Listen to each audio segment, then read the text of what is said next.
Good morning from Panhandle Outdoors, America's only daily outdoor TV show.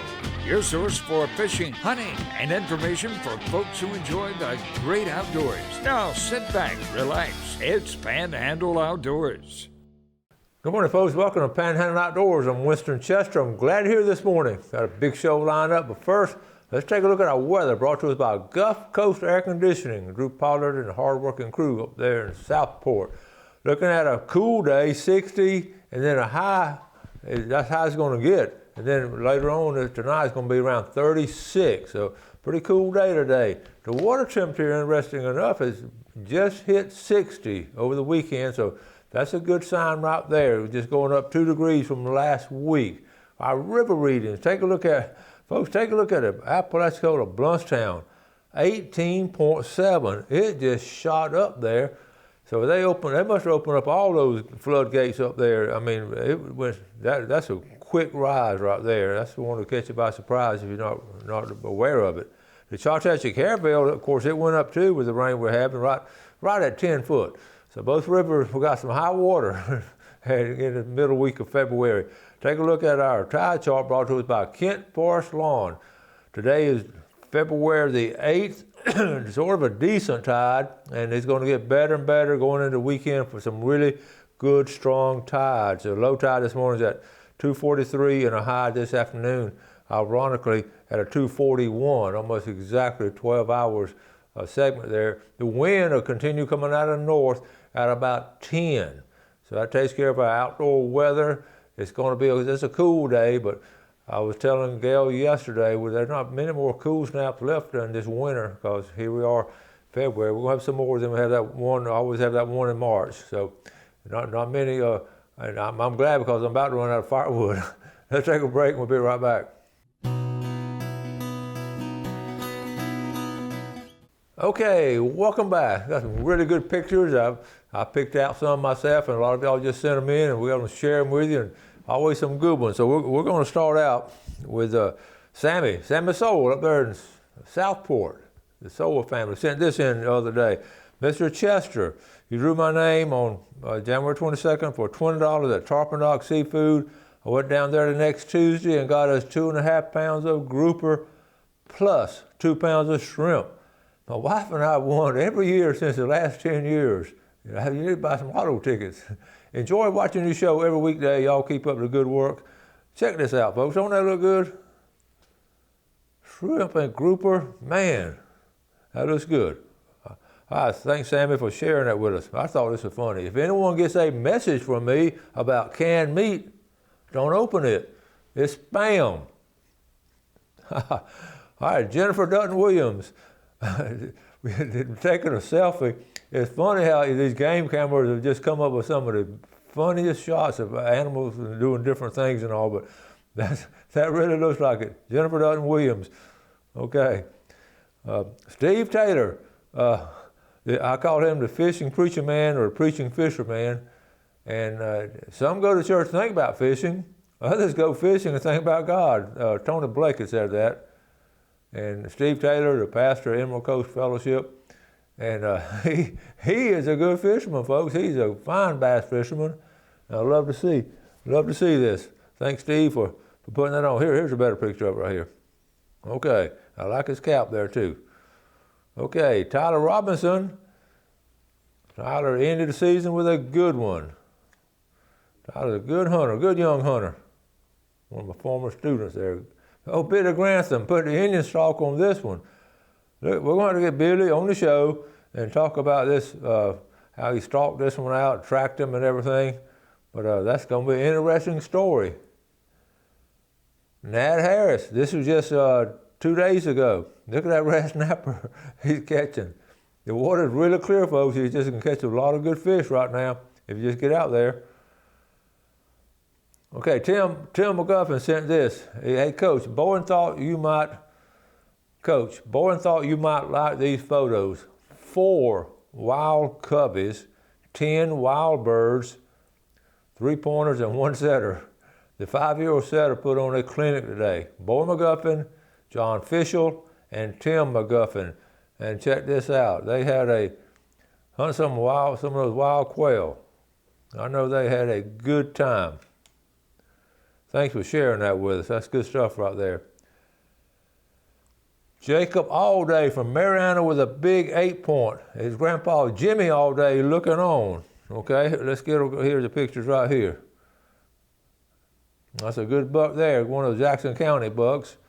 There's a picture of it right there. That's a good one. Good job, Jimmy. Glad your grandpa was in there being part of it with you.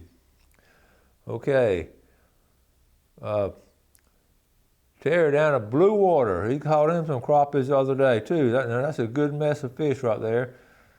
I'm looking on it. I always look at people's bait, and right there, that looks like a little piece of shrimp on it. So he might have been using live shrimp.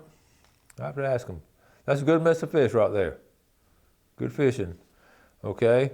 And then let's see, we got Chris Clark took Logan out fishing in the backyard. Now, speckled trout season is closed, but you get out a small boat, you can really catch some nice specks this time of year. That's Chris's son taking them out, Logan, and there he is right there. I love always looking at the plugs. How about that color combination? That's the original color combination when he first started making fishing tackle.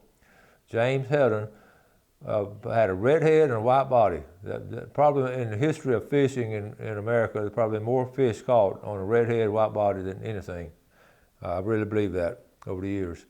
Okay, that takes care of our pictures. One thing I did find out, I was reading the Woods and Water the other day and ran across this article.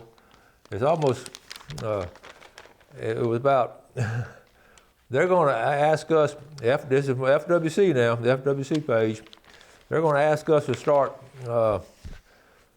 reporting, you know how we report the deer kill now when we shoot one, have to, log it in.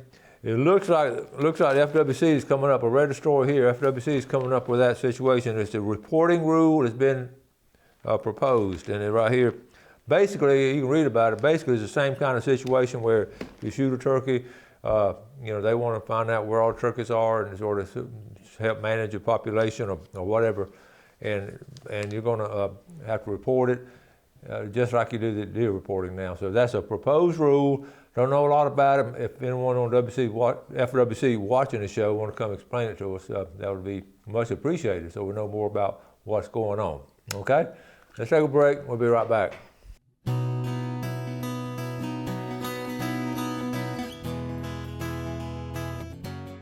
Okay, welcome back. I want to show you something here, but before we get to it, we plan on going, Gail and I plan on doing Bay Day this past Saturday morning. We did drop off, I dropped off there, and we I spent a few minutes there, walked through it. It's just too cold to go on a tram ride at St. Joseph Bay Preserve. Went around and got some stuff, talked to some of the folks there, but didn't really spend a lot of time there because of the weather. Now, they have it twice a year, the second Saturday of February and then the second Saturday of October. So I'm going to plan to go back in October, and of course you can go anytime, and I may drop in anytime.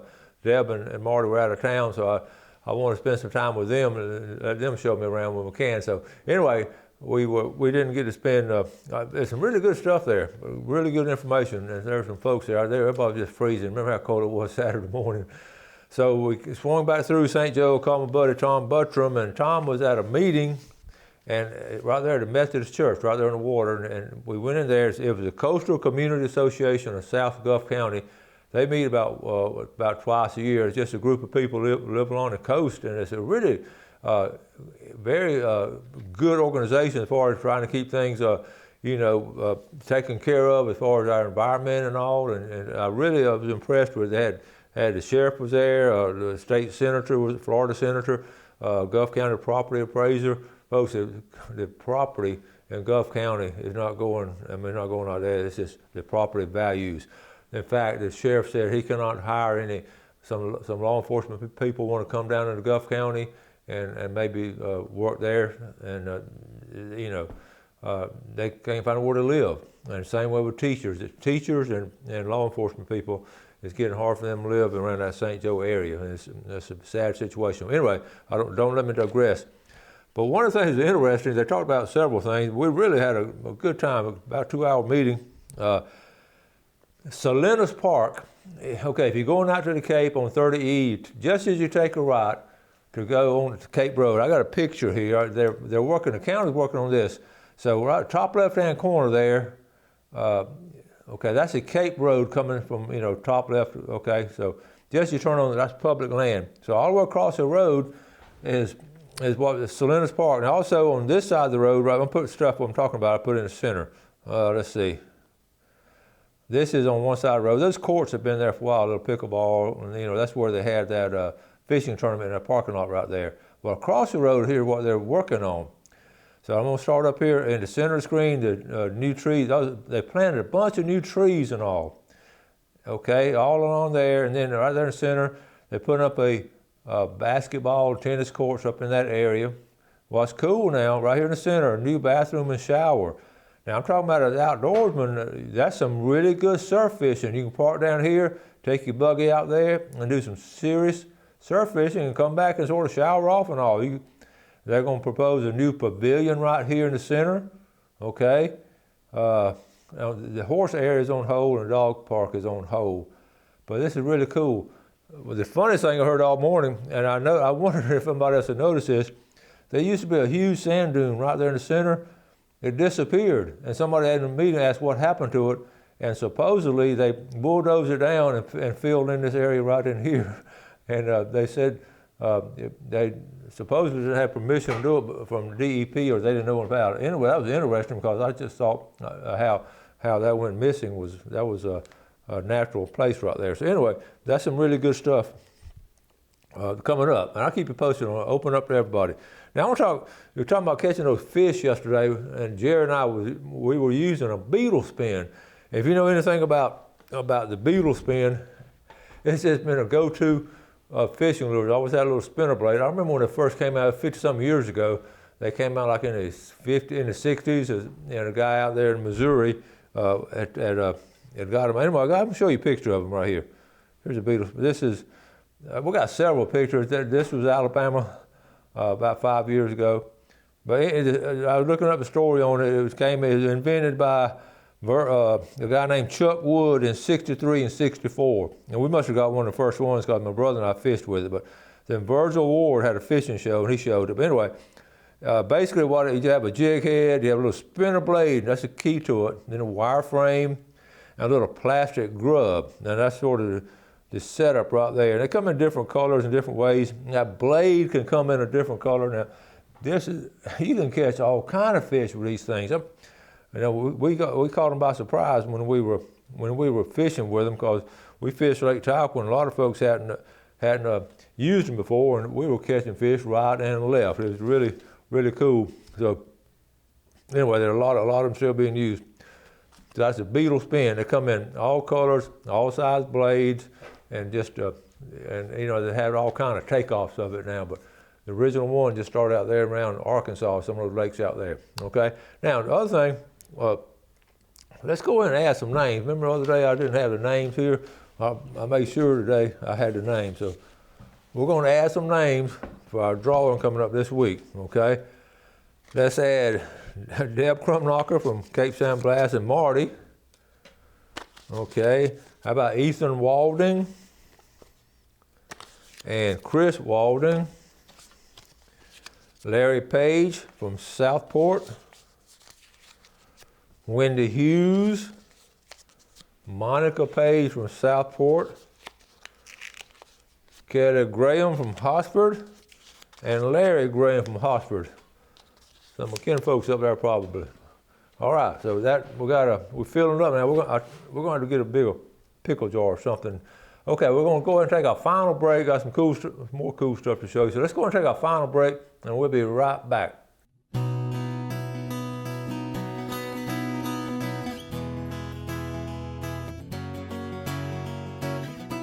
Okay, welcome back. Let's take a look at our fishing game times today, brought to us by Blue Water Outriggers. We're looking at this morning 4:34 to 6:34.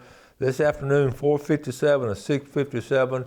We're right in the middle of the rut. Before I get to this picture of the rut, I want to go ahead and tell you, don't forget the Valentine's Day sale for Panhandle Outdoor Shop. 10% off ordering it, or 15% off running by the shop and picking it up. So get a hold of Travis and then get your sweetheart some Panhandle outdoors paraphernalia, caps and shirts, and don't forget your ball cap, as Whitney says. I'm gonna show you this picture here. This is, I'll let this one walk. Okay, this is Winston Chester photography, and I'm gonna tell you more about this buck later on. But you can see this is a healthy buck, and we're gonna talk about him a lot more later on. But I've got some video to show you. But it's a neat story. Okay, now, and that's my photography, and Gail's witness of it. Well, I want to bring this up. The last couple of years, I think since Eric and Michael, I've spent my lifetime walking through the woods and that kind of stuff and all, and I've always enjoyed it. And the last couple of years, I found myself in a situation where I almost got in trouble. I was mostly 99% of the time I'm by myself or 90% of the time when I'm going through the woods and all. And after Hurricane Michael with the trees and all like this, I mentioned it before where I just about got turned around. Even fortunately, even with a compass, everything still looks the same, and you still, even if you think you're going north, you are going north, but you can't turn around. So anyway, with all that being said, I think if you're outdoors, you understand when I use the term, I got a little bit of trouble with sun setting and not getting out, and the phone not having good reception. I've been thinking about it, and I want to, and I promise Gail I'll try not to walk as far next time. But anyway, I was thinking about some regular first aid stuff and some kind of noise makers. If your phone goes out, and I don't have a phone, when your phone goes out and you lose the signal or something, you're almost helpless, and especially as time fading. So even not, I have a compass and all, but I just think about one thing. I mentioned this before, these little wind up flashlights, okay? This is so important. If you're getting trapped there later on, you wind it up, and you don't need a battery or anything. I've showed these a long time ago. They come out different styles now, but you can see they're just really cool. Okay, y'all see that right there? Okay, so that's something just sort of keep on you if you're going to be walking through the woods. Another thing, there will be people coming to look for you. I can promise you there will be people coming to look for you, and really the best thing to do is just sort of sit tight, especially as it starts getting dark. And sit tight, and as you maybe hear maybe see flashlights and stuff like that or whatever, have some kind of noise maker. You can holler and scream all you want, you're probably gonna get a sore throat, but a whistle, something really loud, just blow it, and that's an unusual sound, and it travels. This level of sound really travels well. And another thing, I keep this, this is just an old lace bandage and all. If you fall and get cut or something, you want to stop the bleeding. That's just important. And you may or may not want to take that, but a lot of times a first aid kit having with you is so important. Just have these little basic things. Also, if you're going a while, if you can mark your trail and come back out the same way, a little roll of tape. These are just phenomenal. I've used these a lot. The last 3 years, I've used those going deep into the woods and trying to come out and all. Okay, so I wanted to share that with you, and people are always good about sharing information. Now, I got this little email from, this is cool, we're talking about dirt daubers and all. I got this email from Terry at Blue Water, mud dauber. Okay, hey coach, it's a slow day, so I'm sending you a picture of my carport ceiling. 2 years ago, it was loaded with mud dauber nest. Someone at Blue Water told me that if you put a ball in a paper bag and hang it where the daubers build their nest, they will abandon that area. Okay? The theory is that the daubers think the bag's a wasp nest. That's a dirt dauber's worst nightmare.